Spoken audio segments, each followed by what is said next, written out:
Task force की बेहतरीन हिकमत अमली की बदौलत पावर सेक्टर में जामे इस्लाहात का अमल शुरू हो गया है। वज़ीर तवानाई अवेस लगारी ने कहा है कि इस्लाहात का मकसद बिजली की दस्तयाबी को बेहतर बनाना और एक मुस्तहकम मुसाफती पावर मार्केट का क़याम है।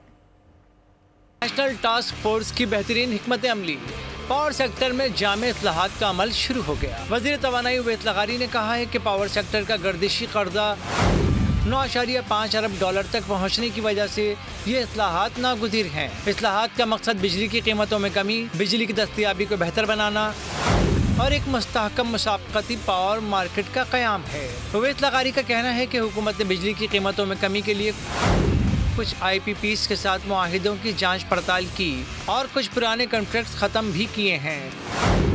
एक नई पावर मार्केट का ढांचा मुतारिफ कराया जाएगा जहां सार्फिन बिजली खरीद सकेंगे। उन्होंने कहा पावर मार्केट के क़याम से एक ही डिस्ट्रीब्यूटर पर इन्हिसार कम होगा। सब्सक्राइब करें और बेल दबाएं ताकि कोई खबर रह न जाए।